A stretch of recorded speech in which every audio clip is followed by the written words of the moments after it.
Good morning, Excellency Prime Minister of the Republic of Togo, Madame Victoire Tobe, honorable ministers, distinguished participants, all protocols observed. It's a great honor and privilege to be here with you all, and my deep appreciation and respect to the Togolese government,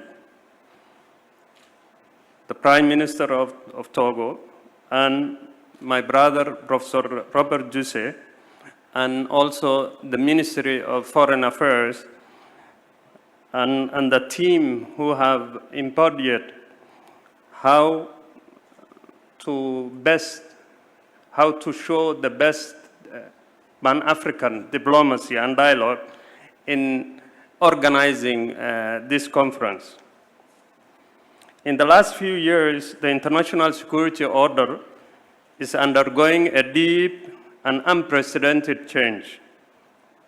And as we have seen and observed in the past few years also in our recent experience in states and societies in Africa, we are not always capable in managing actual peace and security challenges that we have seen.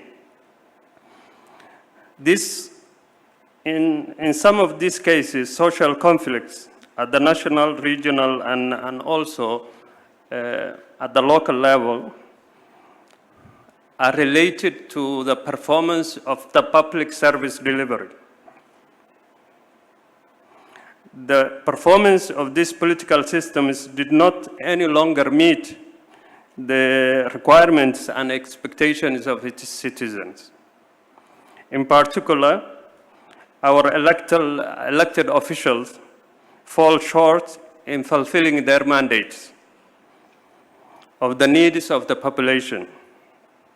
And some even examples were given, and if I may paraphrase Thomas Hobbes saying, every government calls the regime they like good government or just, and the regimes they dislike evil, tyrannical, or unjust.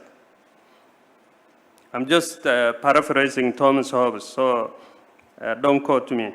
We have observed in several cases the unconstitutional changes of government were widely supported by the population.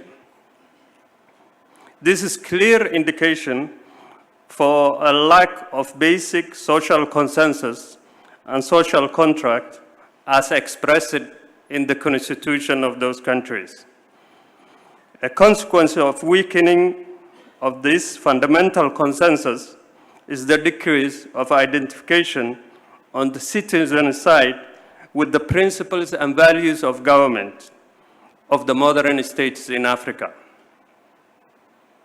There is a widening gap between three principles that should normally complement each other: the state institution, the government, and the legitimacy.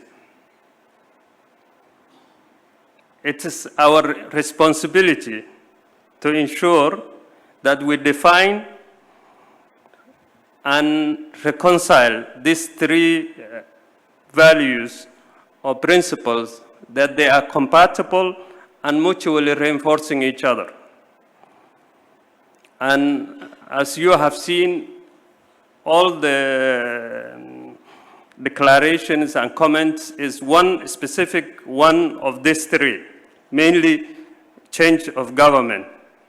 But the state institution and legitimacy are not considered.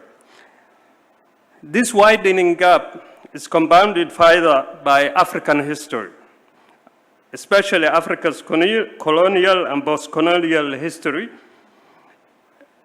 and how we were entangled in our lives and attitudes, especially the leadership, people, and the structure of the institutions,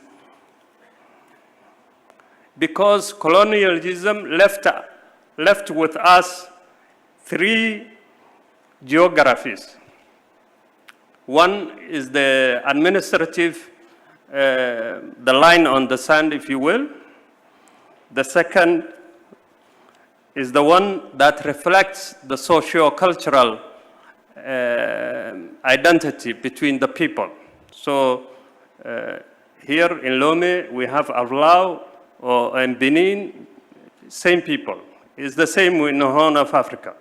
Where I come from, in Somalia, the whole country's neighbors are Somalis in Kenya, in Ethiopia, and in Djibouti. And these social connections have their own ways of determining also.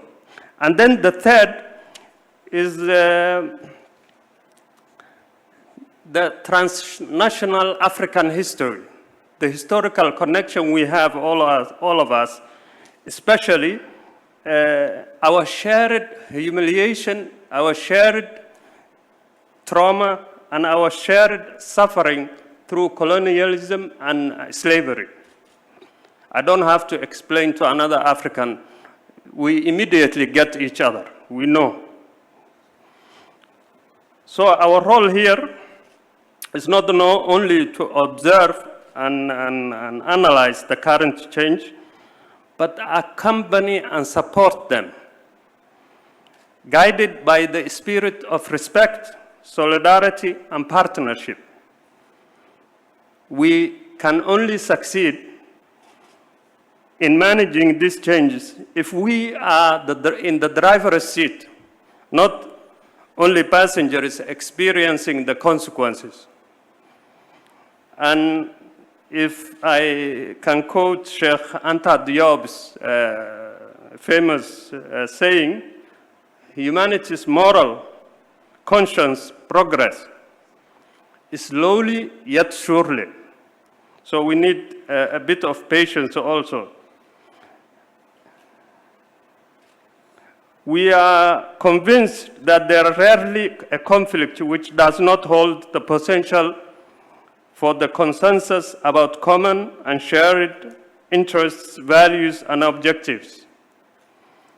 So in coming together here, the minimal degree of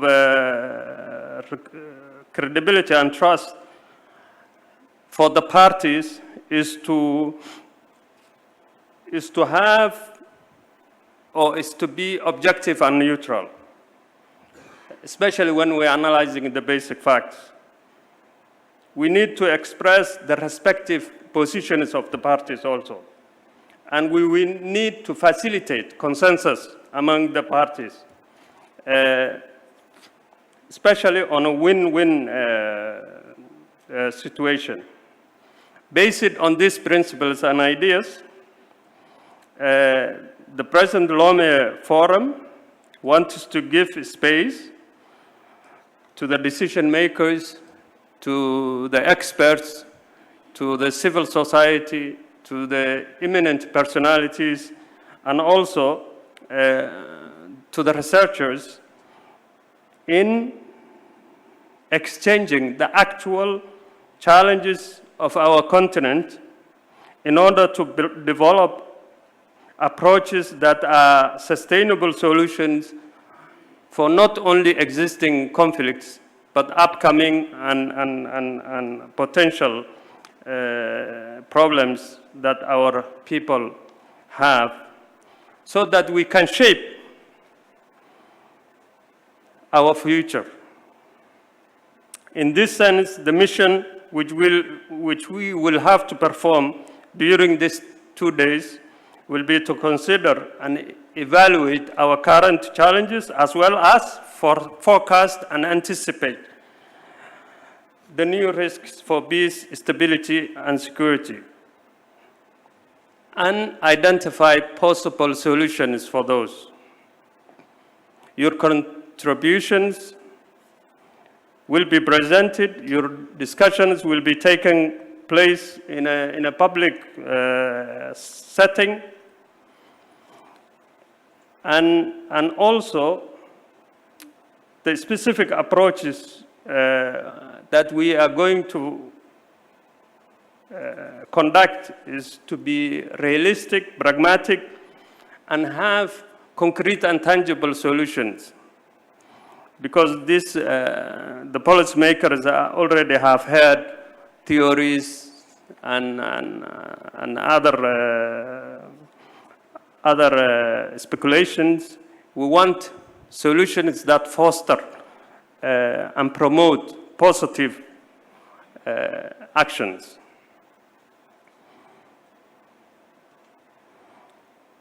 Please allow me to express our deepest gratitude, appreciation, and support to the Togolese Republic, Togo's President, Togo's Prime Minister, Togo's Minister of Foreign Affairs, in initiating and organizing and hosting the Lome Peace and Security Forum, for their leadership and commitment, and not only about Togo's interests, but focusing also on African interests by providing a peaceful framework for us to conduct this. The objective also here is to engage our common reflection on the challenges in terms of strengthening political transition towards democratic governance in the face of complexity at the national and continental level. As you have seen in your program, this will be addressed in 5 different panels, and the summary is in your folder. The findings at the end